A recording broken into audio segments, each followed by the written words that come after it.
नमस्कार दोस्तों, मैं हूँ राज और आप देख रहे हैं हाईवे 33। देर नहीं करते हैं दोस्तों, चलते हैं आज की कहानी के सफ़र पर। लेकिन दोस्तों, अगर आपके पास भी ऐसी कोई कहानी है जो आप मुझे भेजना चाहते हैं तो आप मुझे या तो मेरे व्हाट्सएप नंबर पर, इंस्टाग्राम अकाउंट पर या फिर मेरे मेल आईडी पर आप अपनी घटना को मुझे आप शेयर कर सकते हैं। और दोस्तों, आज की जो कहानी मैं आपको बताने जा रहा हूँ ना, बहुत पुरानी है।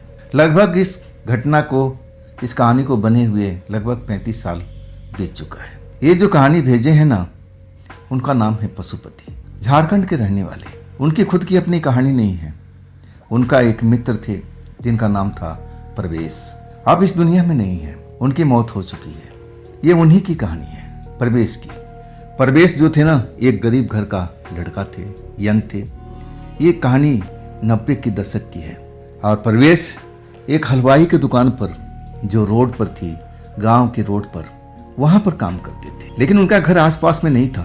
वहां से लगभग 30-35 किलोमीटर दूर दूसरे गांव के रहने वाले थे। लेकिन पैसे की मजबूरी अब वहां तक उनको पहुंचा दिया था। और वहां उस हलवाई की दुकान पर अब काम करते थे, असिस्टेंट का मतलब मदद करते थे। हलवाई के साथ में जो वो कहता था वो करते थे। और धीरे धीरे हलवाई का गुण भी सीखते जा रहे। उनका ये बस एक ही सपना था कि चलो, मैं ज़्यादा पढ़ लिख नहीं पाया तो कम से कम कोई ऐसा काम तो सीख लूँ जिसमें आगे चल कर के अब हमारा मदद हो सके।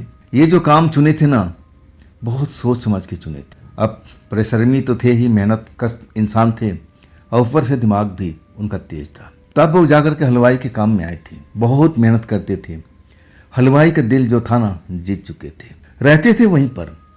रात के 9 बजे के बाद में दुकान बंद हो जाता था। हलवाई का गांव बगल में ही था, तो दुकान बंद करके चला जाता था। इतना वो भरोसा नहीं करता था, परवेश पर इतना भरोसा नहीं करता था। मेन जो दुकान था ना, अब उसका शटर बंद हो जाता था। ताला चाबी अपना बंद करके अपने पास लेता था। लेकिन जो आगे का पोर्शन था, जहाँ पर ग्राहक बैठ करके नाश्ता पानी किया करते थे, मिठाई खाते थे, चाय नाश्ता करते थे, वो जगह पर अब रात को परवेश रहते थे। उनका रात का ठिकाना वही था। 9 बजे के बाद में वो एरिया बड़ा सुनसान हो जाता था। अभी रोहित का आए हुए कुछ ही दिन हुआ था। कुछ ही दिन नहीं, कुछ ही महीने हुआ था। और उस एरिया के बारे में अच्छी तरह से वाकिफ भी नहीं थे। लेकिन उनका जो हलवाई था, मालिक था, वो बताता था कि देखो बेटा परवेश, ये जो एरिया है ना, थोड़ा सा अजीबो गरीब है। यहाँ पर भूत प्रेत मैं तो देखा नहीं, लेकिन लोग बाग बताते हैं कि आसपास में शमशान भी है, तो उधर मत जाना आप। अब वो बताता था कि उधर जाना खतरे से खाली नहीं है। परवेश भूत प्रेत से डरते भी थे, भूत प्रेत को मानते भी थे, लेकिन कभी भूत प्रेत से आमना सामना नहीं हुआ था। जो किस्से कहानियाँ में पढ़े थे, जानते थे कि भूत प्रेत बड़ा डरावना होता है। देखने में अलग से पहचान में आ जाता है। हवा में तैरता है, पैर उसके उल्टे होते हैं। मन में जो छवि बनी हुई थी ना, जो किसी कहानियों में पढ़े थे, लोगों द्वारा सुने थे, वही छवि बनी हुई थी। अब उस दुकान में तो रहने लगे। धीरे धीरे अब अपना अड्डा उन्होंने वहीं जमा लिया था। आसपास में और दुकानें भी थी, लेकिन कुछ दुकानें तो शाम होने के बाद ही बंद हो जाती थी। बस एक आध दुकान जो नाश्ता पानी की थी वही खुली रहती थी, और वो भी 9 बजे रात को बंद हो जाती थी। गर्मियों का टाइम था। आप परवेश थे ना, अब बैठे बैठे अब ज़्यादा से ज़्यादा अब रात को 10 बजे के बाद में सो जाते थे। कितना सोएंगे। सुबह उनको 7 बजे उनका सेठ आता था और फिर दुकान खोलता था। फिर दुकान में काम शुरू हो जाता था। इसके बाद उनको टाइम मिलता नहीं था। लंच टाइम में अब उनको भोजन में मिलता था और कुछ मिठाई भी मिलती थी। मिठाई जो मिलती थी ना, वो खाते नहीं थे। वो सोचते थे कि हफ्ते दिन में 10 दिन में जब अपने गांव जाऊँगा ना, तो अपनी बहन को दूंगा। सूखी मिठाई थी, लड्डू वगैरह जैसे। वो अपने थैले में संभाल कर रख लेते थे, पैक करके और थैले में रख लेते थे। थैला जहाँ सोते थे ना, अब उसी एरिए में कहीं पर खूंटी पर टांग दिया करते थे, ताकि कोई कुत्ता वगैरह, कोई जानवर वगैरह छू ना पाए। ऐसे ही मिठाई वो इकट्ठा कर लिए थे। जी तो ललचाता था बहुत कि चलो आज कुछ खा लेते हैं, मिठाई खा लेते हैं, लेकिन बहन का चेहरा अब नज़र के सामने आ जाता था।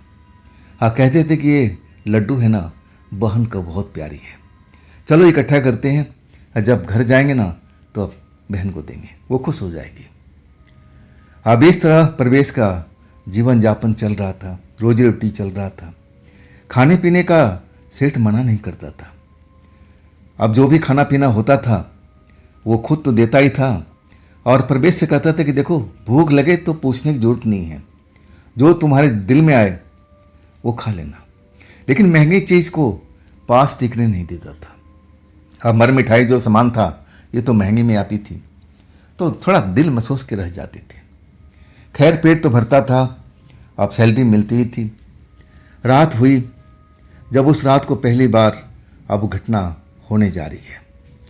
प्रवेश का आज मन थोड़ा व्याकुल था, घर के बारे में चिंता कर रहे थे कि बहुत दिन हो गया मुझे घर गए हुए, ना जाने अब घर में क्या चल रहा होगा। वो जानते थे कि पिता उनका बीमार है, खेतीबाड़ी अब तो मौसम नहीं है, घर पर बैठे होंगे, उन्हीं के बारे में ज़्यादा चिंता कर रहे थे, और ख़ास करके अपने बहन के बारे में। उन लड्डू को याद करते थे कि जब ले जाऊंगा बहन को दूंगा तो कितनी खुश हो जाएगी। और वो अपने दुकान पर बैठे हुए थे, ग्राहक तो कभी का सब खत्म हो चुका था, दुकान बंद हो चुकी थी। हलवाई जो था अपना ताला बंद करके दुकान अब अपना घर चला गया था। आसपास की भी सारी दुकानें बंद थी। वहाँ पर एक हैंडपंप था, जो आते जाते लोग, यात्रीगण, कोई भी उसको पानी को इस्तेमाल करता था। बढ़िया पानी था, मिठास थी पानी में। वो हैंडपंप था। रात में कभी भी प्यास लगती तो प्रवेश बगल के हैंडपंप जाते थे, पानी पीते थे। पानी से प्यास बुझ जाता तो फिर अपने ठिकाने पर आ जाते, आराम करते। उस रात भी उन्होंने यही किया। प्यास लग रही थी तो रात करीब 10 बज रहा था, नींद नहीं आ रही थी, ना जाने क्यों मन आज बेचैन था। अब उनको प्यास का महसूस होता है तो चले जाते हैं उस हैंडपंप के पास में, लेकिन वहाँ जो देखते हैं ना, चौंकाने वाला होता है। एक लड़की हैंडपंप को चला रही है, एक हाथ से हैंडपंप को चला रही है, दूसरे हाथ से पानी पीने की कोशिश कर रही है, लेकिन उसमें सफल नहीं हो पा रही है। उसी वक्त प्रवेश पहुंचते हैं। उनको लगा कि यात्री है, ये अकेले तो नहीं होगी, इसके साथ कोई ना कोई होगा। वो हैंडपंप के चलाने लगते हैं, उस लड़की से कहते हैं कि अब आप पानी पी लो, जी भर के पानी पी लो। चलाते चलाते लड़की भी पानी पीती है। अब फिर जब उसका पानी से पेट भर जाता है, तब अपना उठ के खड़ी हो जाती है हैंडपंप के पास में। तब उसका चेहरा देखते हैं प्रवेश। कपड़ा लत्ता तो बिल्कुल साधारण था, हाँ, चेहरे की चमक बहुत अलग था। जैसे लग रहा था ना कि चेहरा उसका रात के टाइम में भी चमक रहा है। गोरी सुंदर थी, लेकिन कपड़े बिल्कुल साधारण किस्म के पहन रखे थे। आप प्रवेश उससे पूछते हैं, अरे आप इस टाइम में अकेले हो, आपके साथ में कोई नहीं है क्या? तब वो लड़की कहती कि है ना, हमारे पास घर जो यहीं है आसपास में, एक बगल में मजदूरों की बस्ती थी, रोड से कुछ ही दूरी पर थी। तब प्रवेश कहते हैं कि आपके घर में पानी की सुविधा नहीं है कि इतना दूर आप पानी पीने के लिए आई हैं। तब वो कहने लगे, नहीं है ना सुविधा, लेकिन मैं इधर से गुजर रही थी, प्यास लग गया तो सोचा चलो पानी पी के ही घर चलते हैं। इसके बाद प्रवेश अब कुछ बोल ही नहीं पाए।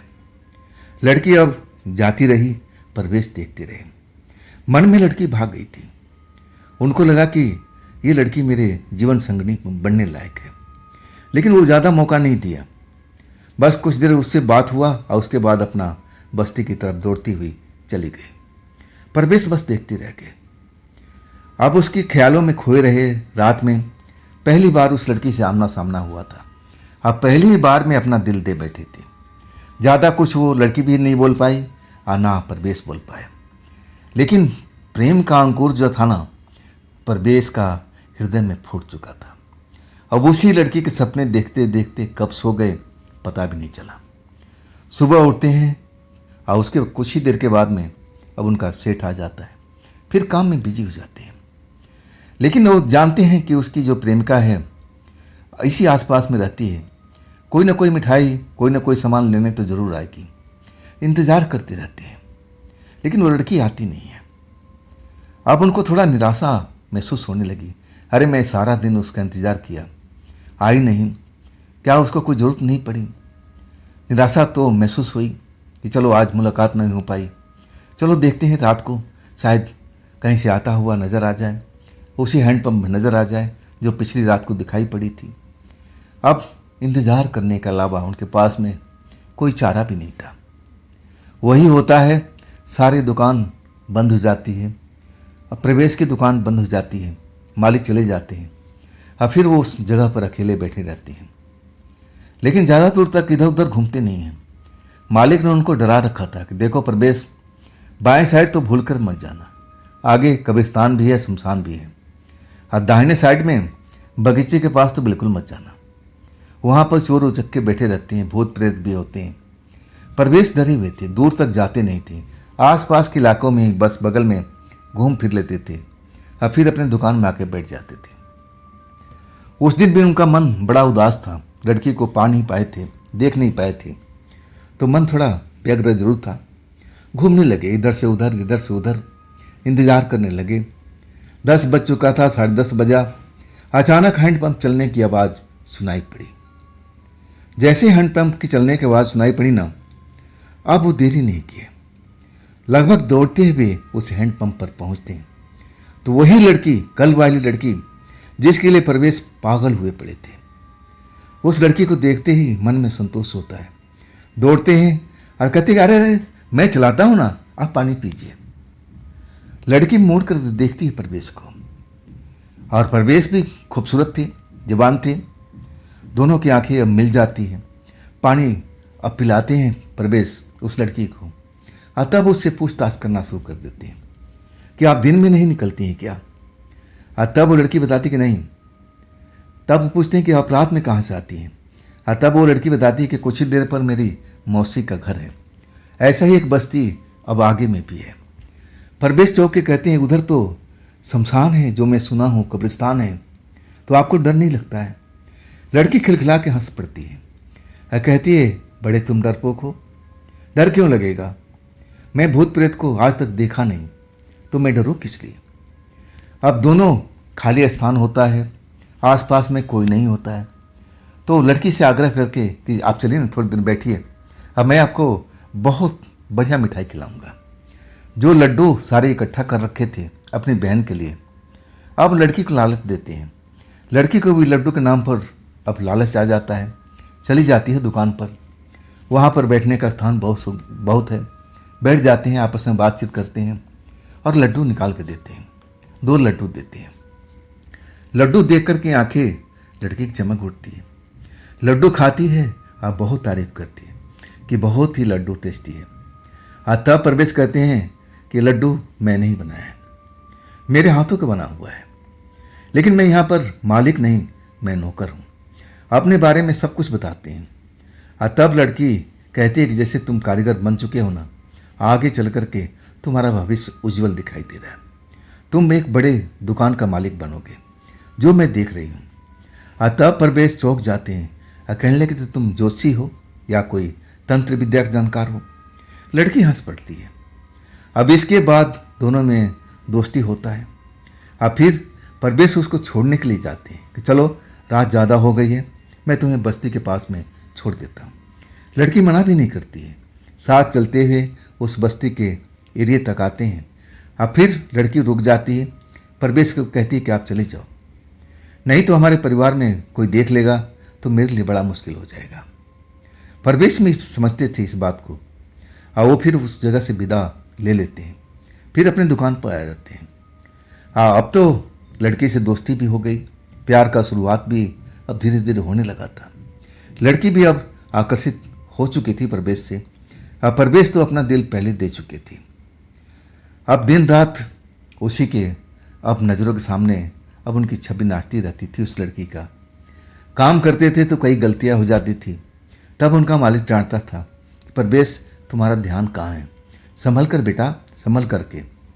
तब प्रवेश को जैसे होश आता था, तब वो संभल जाते थे। वही रात का इंतज़ार करते रहते थे।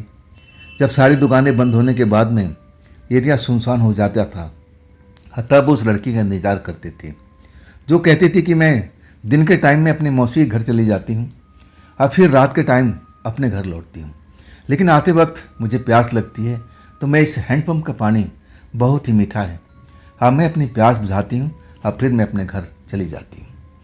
परवेश कई बार बोले कि भाई वहाँ भूत प्रेत मेरा मालिक बताया है, मुझे मना किया है, उधर मत जाना, उधर कब्रिस्तान है, शमशान है। तो वाकई में आप भूत प्रेत को कभी देखा नहीं, आपको डर नहीं लगता? लड़की खिलखिला के हंस पड़ती, हाँ कहती कि नहीं, जब मैंने देखा ही नहीं है तो मुझे डर किस बात का। वाकई में लड़की बहादुर थी, इतना तो परवेश समझ गए थे। अब प्यार जो था ना परवान चढ़ने लगा। अब रात, बहुत रात अब लड़की के साथ अब परवेश का उसी दुकान पर बीतने लगा। रोड सुनसान होता था। अब रात के टाइम वहाँ पर, उस टाइम में इतने वाहन भी तो नहीं हुआ करते थे जितने आज हैं। बिल्कुल सुनसान हो जाता था, कोई देखने वाला नहीं, कोई टोकने वाला नहीं। आई दोनों प्रेमी प्रेमिका एकदम आज़ाद रहते थे, उस जगह पर स्वतंत्र रहते थे। जब लड़की बोलती कि हाँ परवेश अब चलो, अब मुझे अपना घर जाना चाहिए, हाँ तब परवेश साथ साथ जाते, हाँ बस्ती के पास जा कर के उस लड़की को अब विदा कर देते कि जाओ और मैं अपना दुकान पर आ जाता हूँ। हाँ मिठाई खिलाना रोज नहीं, रोज उनका नियम सा बन गया था। जो 4 लड्डू मिलते थे ना, उनमें से 2 लड्डू अपने बहन के लिए और 2 लड्डू अपने प्रेमिका के लिए, रोज ही लड्डू खिलाते थे। अब तो लड्डू अब उस रोज का एक तरह से आदी बन गई थी लड़की। आते ही लड्डू मांगती थी कि लड्डू दे दो। लड्डू देने के बाद अब देखते रहती थी परवेश, बड़े चाव से उस लड्डू को खाती थी। अब इसके बाद बातचीत होती थी और प्रेम का सिलसिला चल पड़ता था। ऐसे करते करते पूरा 1 महीना गुजर गया था। इस बात को ना तो अपने मालिक को, ना आस पड़ोस के जो भी दुकानदार थे, उनके जो जान पहचान अब हो चुका था, खबर तक नहीं लगने दिया। जानते थे कि भाई अगर खबर लग गया, मेरे सेठ के कानों में खबर पड़ गया कि मैं पास की बस्ती वाली लड़की से प्यार करता हूँ, तो सेठ बहुत नाराज होगा। वो पुराने अब ख्यालों का इंसान है, जैसा वो समझ पा रहे थे और डर जाते थे। ये जो सिलसिला था ना, चुपचाप महीने दिन तक चलता रहा, कुछ भी पता नहीं लगा। वो रात परवेश कहते हैं कि मैं कभी भूल ही नहीं सकता। मैं रोज की तरह इंतजार कर रहा था। आज जो रात थी ना, आसमान में कहीं चांद नजर नहीं आ रहा था, अंधेरी रात चल रही थी। आज शायद अमावस की रात थी। अब मैं बड़ा इंतजार कर रहा था उस लड़की का, लेकिन लड़की अब दिखाई नहीं दे रही थी। जब बहुत रात निकल गई, मुझे लगा कि आज लड़की आएगी नहीं, तब मैं अपने स्थान पर सोने जा रहा था। तभी हैंडपंप चलने की आवाज़ सुनाई पड़ती है। जब हैंडपंप की आवाज़ सुनाई पड़ती है ना, तो मैं जान गया कि कोई नहीं हो सकता, वो मेरी प्रेमिका होगी। शायद अपने मौसी घर पर लेट हो गई होगी, आंख लग गई होगी, नींद लग गया होगा और फिर उठी होगी तो चल पड़ी होगी। वो बहादुर लड़की तो थी, भूत प्रेत से कभी डरती नहीं थी, तो वही हो सकती है। अब वो चुपचाप अपनी प्रेमिका को हैरान करना चाहते थे, उसको डराना चाहते थे। चुपचाप उस हैंडपंप पर जाते हैं। रात, आधी रात हो चुकी है। अब आसमान में चांद बिल्कुल नजर नहीं आ रहा है। आसपास के खेतों में गिद्धड़ों की आवाज़ सुनाई पड़ रही है, लेकिन इन चीज़ों से अब बिल्कुल डरे नहीं परवेश। ये तो रोज़ का उनका सुनना था। जानवरों की आवाज़, अंधेरा होते ही गिद्धड़ों की आवाज़ सुनाई देने लगती थी। अब ये तो उनका जीवन का एक हिस्सा बन चुका था। उस जगह पर रहते हुए सब अब ये समझते थे कि जानवर रात के टाइम तो चिल्लाते ही हैं, इसमें कोई डरने वाली बात नहीं है। लेकिन इतना दिन उनको रहते हुए हो गया था, लेकिन उस एरिए में जिधर जो उनका मालिक बताता था कि उधर कब्रिस्तान है, उधर शमशान है, उधर परवेश भूल के भी मत जाना रात के टाइम में। और वो डरे रहते थे, उधर जाते भी नहीं थे कभी भी। जब वो हैंडपंप की चलने के बाद जाती है ना, तो अपनी प्रेमिका समझ करके उधर चल पड़ते हैं, बिल्कुल चुपचाप दबे पाँव। चलो अपना प्रेमिका का आज मैं खुद डरा दूंगा। तब उसका रिएक्शन देखता हूँ कि कैसे वो अब पहल करती है, डरती है या नहीं डरती है, बस उसकी दिलेरी देखना चाहती है। लेकिन जब वहाँ पहुँचते हैं ना हैंडपंप के पास में, एक तो अंधेरी रात थी, ज़्यादा दूर को दिखाई नहीं दे रहा था। अपने आप को छुपते छुपाते हैंडपंप के पास पहुँचते हैं और अंधेरे में नज़र गड़ा करके देखना शुरू करते हैं। जब देख करके खौफ में पड़ जाते हैं। हैंडपंप तो चल रहा है, जैसे उसको कोई चला रहा है, पानी भी गिर रहा है, लेकिन ना तो चलाने वाला दिख रहा है ना पानी पीने वाला। जमीन पर पानी गिरता जा रहा है, हैंडपंप कंटिन्यू चल रहा है। आप ये देख करके परवेश एकदम डर गए। ये क्या, ये कौन चला रहा है हैंडपंप और दिखाई क्यों नहीं दे रहा है? परवेश के दिल तेजी से धड़कने लगा। डर शरीर में प्रवेश कर चुका था।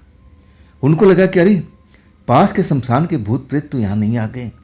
उनका जो मालिक बताता रहता था, डराता रहता था कि प्रवेश उधर गलती से मत जाना रात के टाइम में, कहीं वही भूत प्रेत तो यहाँ नहीं आ गए। प्रवेश डर जाते हैं।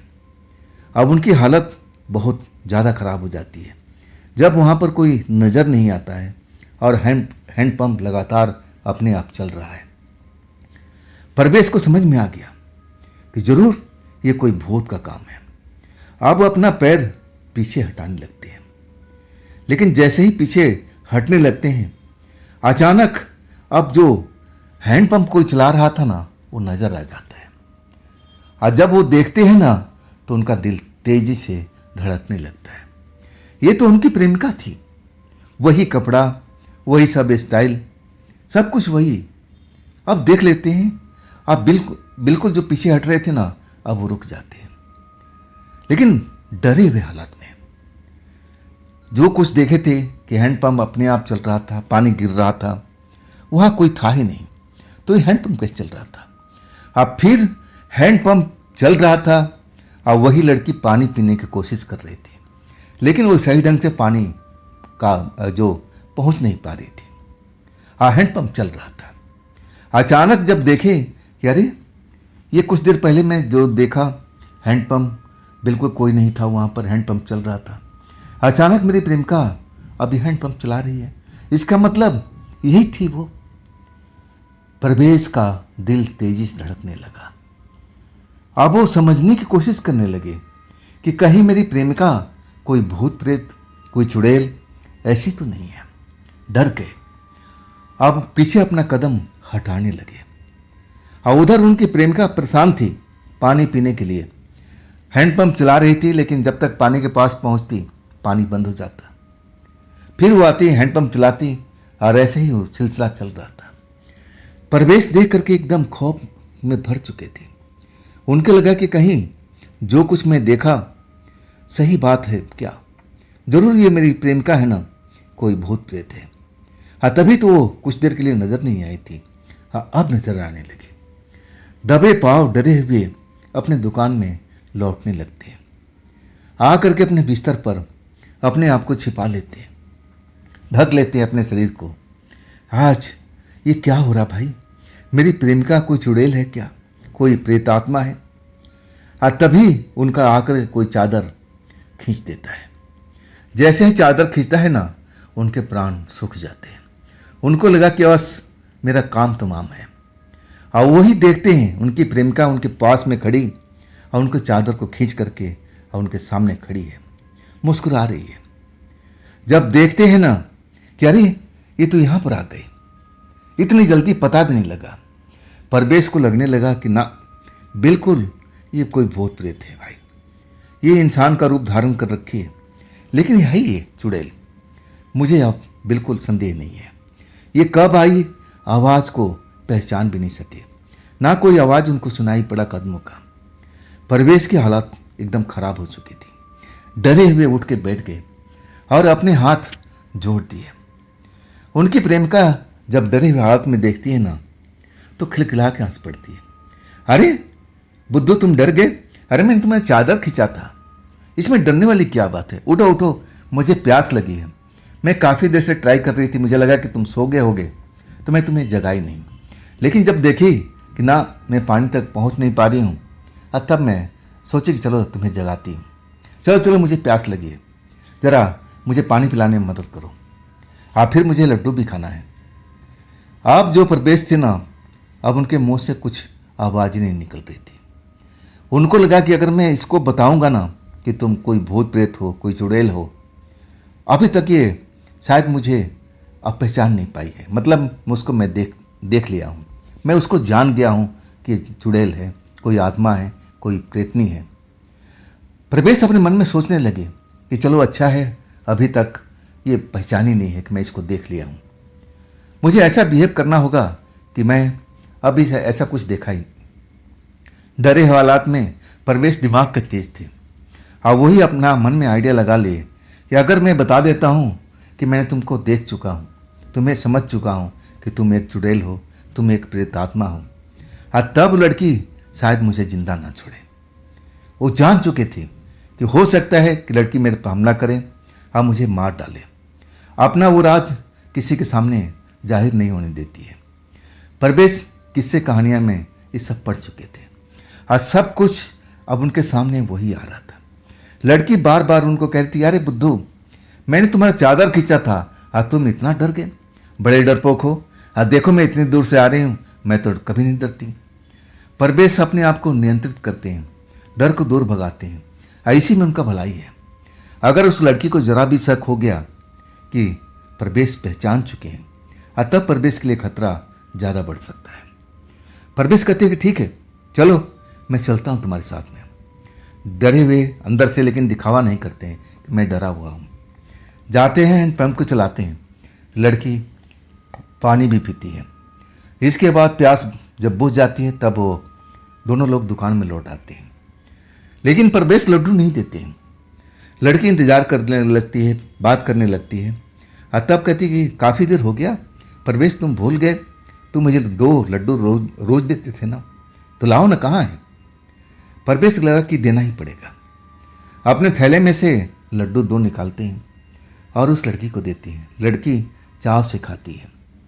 अब फिर कहते हैं, क्या हो, आज मेरे से दूरी बना के क्यों रखे हो, तबीयत तुम्हारी ठीक है ना। तब प्रवेश कहते कि नहीं, मेरी तबीयत सही नहीं है आज, मुझे कुछ ऐसा लग रहा है कि मेरे अब शरीर में बुखार आया हुआ है, दर्द भी महसूस कर रहा है, और तभी मैं चादर ओढ़ के सोया हुआ था। प्रवेश अपना बचाव करते हैं, नहीं बाबा, इस लड़की के नज़दीक मैं कभी नहीं जाऊंगा, प्यार करना दूर, इसके नज़दीक मैं कभी बैठूंगा भी नहीं। लेकिन लड़की उनके पास में आ जाती है और उनका शरीर को जांचने लगती है और कहती है कि नहीं, तुम्हें तो ज़रा भी बुखार नहीं है। हाँ, हो सकता है कुछ ऐसे ही हरासमेंट हो गया हो, दिन रात तुम मेहनत करते रहते हो ना, चलो कोई बात नहीं, मैं चली जाती हूँ, फिर मैं कल आती हूँ, तुम आराम करो। जब लड़की जाती है ना, तब प्रवेश थोड़ा राहत की सांस लेते हैं, लेकिन डरे हुए हालात में रहते हैं। अब वो सोचने लगते हैं कि आखिर इस लड़की से मेरा पिंड छूटेगा कैसे, कैसे मैं इसे पिंड छुड़ा सकता हूँ। क्योंकि वो जान चुके थे, देख चुके थे कि जो लड़की अदृश्य होकर के हैंडपंप के चला रही थी, दिखाई नहीं पड़ रही थी, और कुछ ही देर के बाद वो दिखाई पड़ने लगी। जरूर ये कोई प्रेतनी है, कोई चुड़ैल है, कोई प्रेत आत्मा है। अब मैं इसे प्यार नहीं कर सकता। प्यार का भूत चुटकियों में गायब हो चुका था, उसकी जगह डर ने ले लिया था। आखिरकार उनको समझ में नहीं आ रहा था कि मैं अपना बचाव करूं तो कैसे करूं। कल तो मैं बीमारी का बहाना बना लिया, अतः मेरी जान छोड़ गई, और आज मैं क्या बहाना करूंगा, सोचते रहे। अब सुबह हो गई, फिर अपने काम धंधा में लग चुके थे। जैसे जैसे शाम हो रही थी, दिल डर रहा था। जैसे जैसे अब अंधेरा होने लगा, दिल घबराने लगा। अब क्या होगा, मैं आज कैसे बचूंगा। फिर वो लड़की आएगी, अब फिर मेरे साथ में प्रेम करने की कोशिश करेगी, तो आज मैं अपना बचाव कैसे करूंगा, क्या कैसे मैं अपने आप बचाऊंगा, कुछ समझ नहीं पा रहे थे। डरे हुए हालात में जब 9 बजने लगा, तब उनका मालिक नोटिस कर रहा था कि आज प्रवेश जो है ना, कुछ अलग बिहेव कर रहे हैं। बुलाता है प्रवेश को, कहता है कि बेटा तुम्हारी तबीयत ठीक है, मुझे लग रहा है कि तुम कुछ परेशान हो। प्रवेश अपने आप को संभालते हैं, कहते हैं कि हाँ, कुछ तबीयत मेरी नसाज चल रही है, लेकिन मैं ठीक हूँ अभी।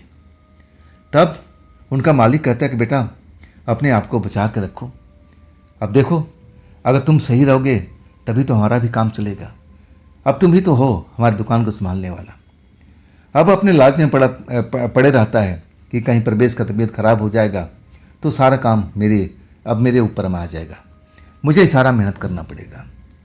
तब कहता है कि देखो बेटा, कल तुम्हारा तबीयत सही नहीं हो ना तो पास के डॉक्टर के पास चले जाना। प्रवेश कहते कि हाँ ठीक है, अगर मेरी तबीयत सही नहीं होती है तो मैं कल जरूर जाऊंगा। बोलना चाहते थे, अपने सेठ से सब कुछ बताना चाहते हैं, वो सब जो देखे, जो कुछ वो कर रहे थे उस लड़की के बारे में, एक एक बात सब कुछ बताना चाहते थे। लेकिन ऐसा लग रहा था कि कोई शक्ति ऐसा करने से रोक रही है, और डर रहे थे कि कहीं मैं कुछ बोलूं और फिर मेरे ऊपर में कोई भारी विपत्ति ना आ जाए। यही सोच समझ करके अब वो शांत रह गए।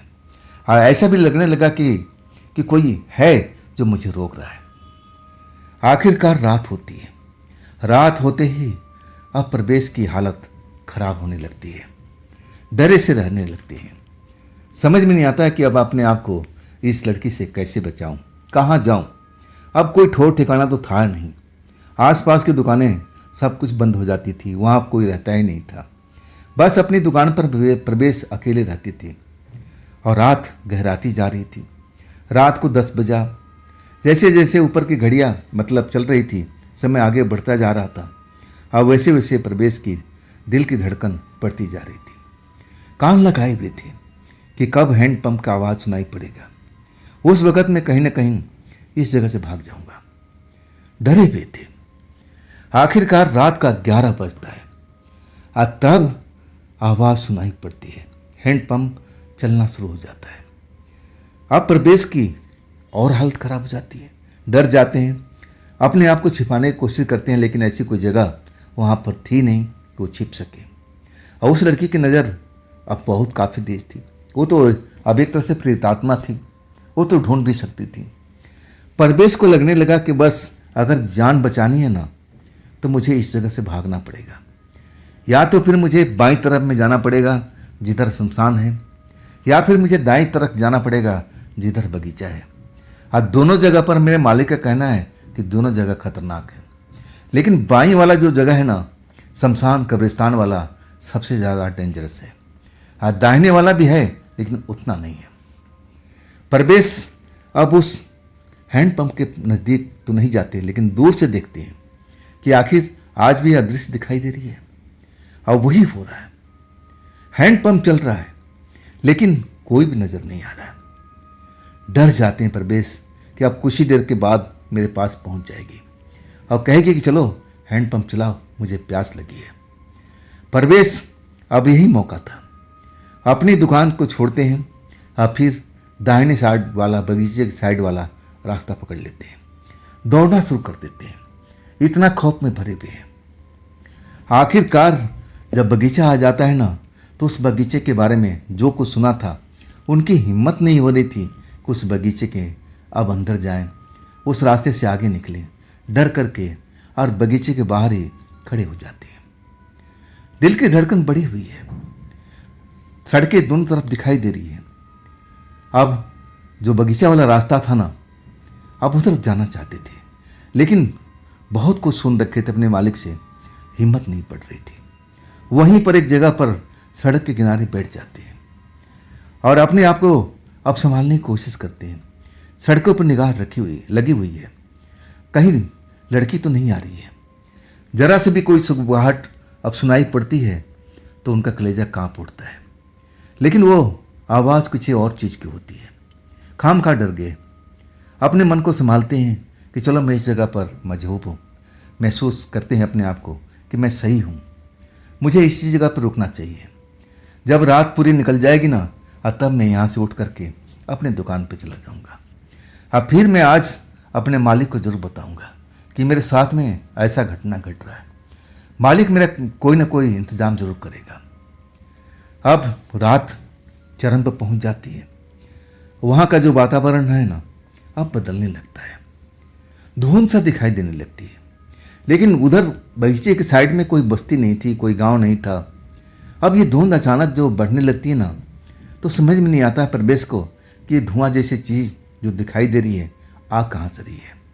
ये तो जब आग जलती है तब ऐसा दिखाई देता है। गर्मी के टाइम में धुंध पैदा भी तो नहीं होती, सर्दियों के टाइम में होती है। अब वो हैरानी से उस धुंध को देखने लगते हैं, लेकिन धुंध उनकी तरफ आती हुई नजर आती है। आखिरकार जब तक वो पहचानते हैं ना, तब तक तो देर हो जाती है। धुंध में एक इंसानी चेहरा नजर आता है, बड़े बड़े बाल, सफेद दाढ़ी, बड़ी सी मूछें, और वो जैसे धुंध में फंस करके चल रहा है। धुंध उसको चारों तरफ से ढक रखी है। जब देखते हैं ना उसकी तरफ में प्रवेश, तो खौफ में भर जाते हैं।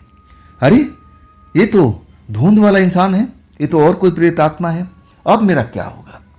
इधर कुआं उधर खाई, अब जाएं तो कहां पर प्रवेश जाएं? बड़े खौफ में हो जाते हैं। अब ना तो भाग सकते हैं ना कुछ कर सकते हैं। तब तक धुंध वाला जो इंसानी रूप होता है परवेश के पास में आ जाता है।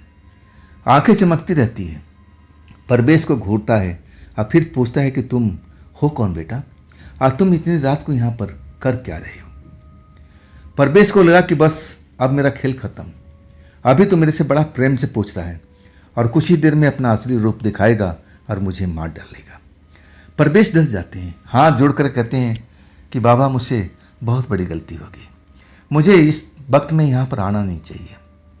बूढ़ा कहते हैं अरे नहीं नहीं नहीं, तुम यहाँ पर आए कैसे? मैं तुमसे ये सवाल पूछता हूँ, बात क्या है? तुम डरे हुए दिखाई दे रहे हो, बात क्या है बेटा? तुम अब जो कुछ बातें मेरे सामने में रखो, हो सकता है कि मैं तुम्हारी मदद करूँ। परवेश को लगता है कि अभी ये मीठी चिकनी चुपड़ी बातें कर रहा है, मेरे बारे में जानने की कोशिश कर रहा है। मैं बता दूंगा, इसके बाद तो ये मुझे छोड़ेगा ही नहीं। लेकिन अब कोई चारा भी तो नहीं था। और तब कहने लगे बाबा मेरे साथ में ऐसी ऐसी समस्याएं चल रही, मेरा दुकान आगे में है, मैं एक हलवाई की दुकान पर काम करता हूँ। और तब बाबा कहते हैं कि हाँ मैं जानता हूँ उस दुकान को, मैं जानता हूँ, लेकिन मैंने तुम्हें कभी देखा नहीं। परवेश कहते हैं कि बाबा मैं वहाँ पर नौकर हूँ, मालिक नहीं हूँ। अब वो तो समझ गए कि अब मेरा खेल खत्म होने वाला है। कुछ ही देर ये चिकनी चिपड़ी बात कर रहा है और फिर मुझे मार डालेगा। और तब वो सारी उस लड़की की बात बताते हैं डरे हुए हालात में। जब वो पूरी बात बता लेते हैं ना, इंसान जो था ना धुंध वाला, और वो पूरा बड़े ध्यान से सुनता है उनकी बातचीत को। और जब पूरी बात खत्म कर लेते हैं परवेश, अब तो समझ गए कि मेरा अब काम तमाम होने वाला है, अब तो इंसान मुझे छोड़ेगा नहीं। अब ये सब कुछ जानकारी ले चुका है। और उधर भागते हैं तो उधर लड़की तैयार बैठी है। अब मैं बच नहीं पाऊंगा, दोनों तरफ में अब खतरा ही खतरा है। और लड़की भी ढूंढ रही होगी कि मैं हूँ कहाँ पर, और वो शायद अब तक समझ गई होगी कि मैं उसका भेद जान चुका हूँ। अब पेशो पेश में फंसे हुए डरे हुए हालात में परवेश अब अपने आप को संभालने की कोशिश करते हैं। बाबा के आगे हाथ जोड़कर खड़े हुए और कहते हैं बाबा मुझे मारना मत, मेरे परिवार में मैं इकलौता लड़का हूँ, हाँ मेरे ऊपर में बहुत सारी जिम्मेवारी है।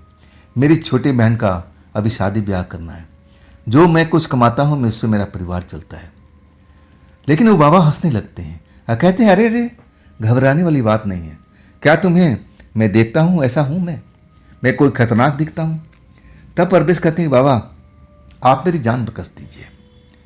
हाँ वो बाबा जो हैं हंसते हुए परवेश को कहते हैं कि तुम शांत हो जाओ, डरो मत, मैंने तुम्हारी समस्याएं पूरी सुन ली, अब तुम आराम से अपने दुकान पर जा सकते हो और मैं तुम्हारी रक्षा करूंगा। वो लड़की तुम्हारे पास बिल्कुल फटकेगी नहीं। आप हैरानी से परवेश बाबा की तरफ देखते हैं कि बाबा का अचानक अब इनका रूप कैसे बदल गया। ये तो मुझे मारने वाले थे जैसा मैं अनुमान कर रहा था, चिकनी चुपड़ी बातें करके मुझे फंसा रहे थे, और अचानक इनका ऐसा रूप मुझे दिखाई दे रहा। तब बाबा से पूछते हैं कि बाबा आप मुझे क्यों बचाएंगे, आखिर आपसे मेरा रिश्ता क्या है? और तब बाबा हंस के कहते हैं इंसान का रिश्ता इंसानियत का रिश्ता है, मैं हर उस इंसान का मदद करता हूँ जो परेशानी में फंसा हुआ हो, यही तो मेरा धर्म है, यही मेरा कर्म है। अब परवेश अपनी डरी हुई अब आंखों से बाबा की तरफ देखते हैं और कहते हैं बाबा सच आप मेरी मदद करेंगे? और तब कहते कि हाँ बिल्कुल, चलो मैं तुम्हारे साथ चलता हूँ। और वो बाबा धुंध जो थी उनके आसपास में, अब वो धुंध छट चुकी थी, बिल्कुल इंसानी रूप में नजर आ रहे थे, सफ़ेद कपड़ा पहने हुए, और हाँ, उनके चेहरे पर भी एक चमक दिखाई दे रही थी।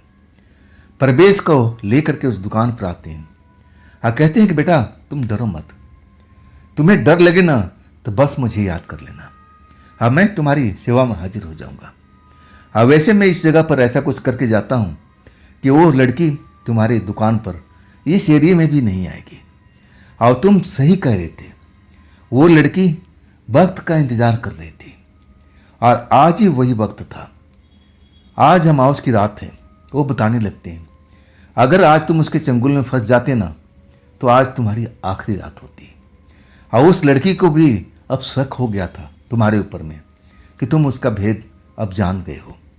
अब तुम्हारे को मारने के अलावा उसके पास में कोई विकल्प नहीं था। जो वो पाना चाहती थी तुम्हारे शरीर को पा चुकी थी। अब तुम्हारे शरीर में उसको इंटरेस्ट नहीं था, इंटरेस्ट था तुम्हारे खून के अंदर। तुम्हारे गर्म खून को पीना चाहती थी, अपनी प्यास बुझाना चाहती थी और तुम्हें बहला फुसला करके या फिर अपनी जादुई शक्ति इस्तेमाल करके शमशान में ले जाती और फिर वहाँ पर तुम्हारा काम तमाम कर देती। लेकिन अब डरो मत, मैं हूँ ना, मैं यहाँ का रखवाला हूँ और तुम बिल्कुल अब डरना नहीं है। बहुत समझा करके अब वो बाबा परवेश को कहते हैं कि तुम आराम करो, जब भी तुम्हें कोई खतरा अब महसूस हो तो मुझे याद कर लेना। अब वैसे वो लड़की अब इस एरिया में नज़र नहीं आएगी। और आखिरकार बाबा चले जाते हैं। परवेश अपने दुकान पर बैठे रहते हैं, उनको जाते हुए देखते हैं और जब वो चले जाते हैं ना तब थोड़ा डर जाते हैं। अब क्या होगा, अब क्या होगा, कहीं वो लड़की नाराज और हो गई होगी, गुस्से में हो गई होगी, अब तो और नहीं छोड़ेगी। सारी रात डरे हुए रहते हैं। अब सुबह में उनका दिल तो करता है कि मालिक को बता दें, लेकिन कुछ सोच समझ करके अपने आप को शांत कर लेते हैं कि चलो देखते हैं, आज कोई खतरा होगा तो मैं बाबा को याद करूंगा, शायद वही मेरी मदद करेंगे। लेकिन उसके बाद में बाबा ने बिल्कुल सही कहा था, वो लड़की उनके दुकान के आसपास में भी नजर नहीं आई। ना तो रात को कभी हैंडपंप चलता हुआ सुनाई देता है और ना उनकी हिम्मत है कि अगर कोई यात्री भी अगर पानी पी ले, हैंडपंप चला दे तो परवेश की हालत खराब हो जाती थी। वो बिल्कुल डर जाते थे, खौफ में भर जाते थे कि अब तो आ गई, फिर से आ गई। लेकिन उनके मन का बहम था, अब तो काफ़ी दिन निकल चुका था उस बात को लेकर के। हाँ, उसके बाद में ना तो बाबा नजर आए, हाँ परवेश ने उनको याद भी नहीं किया, ना ऐसा कोई खतरा महसूस हुआ और ना वो लड़की आसपास में भटकी और ना कभी दिखाई दी। दोस्तों, ये कहानी आपको कैसी लगी कमेंट में ज़रूर बताइएगा। और दोस्तों, अगर आपके पास भी ऐसी कोई घटना है तो बिना डरे हुए, बिना हिचके हुए आप अपनी कहानी को मुझ तक पहुंचा सकते। मैं आपको पूरा वादा करता हूं, अगर आप चाहेंगे तो आपका नाम को मैं सामने रखूंगा, नहीं तो आपके नाम को बिल्कुल छुपा दूंगा। तो दोस्तों, ये भी चैनल आप ही का है, तो इसको भी अपना प्यार दीजिए, लाइक कीजिए, सब्सक्राइब कीजिए, अपने दोस्तों को शेयर कीजिए। अब फिर हम कल मिलते हैं इसी चैनल पर, इसी समय पर। आप लोग अपना ख्याल रखिएगा। नमस्कार, जय हिंद, जय भारत।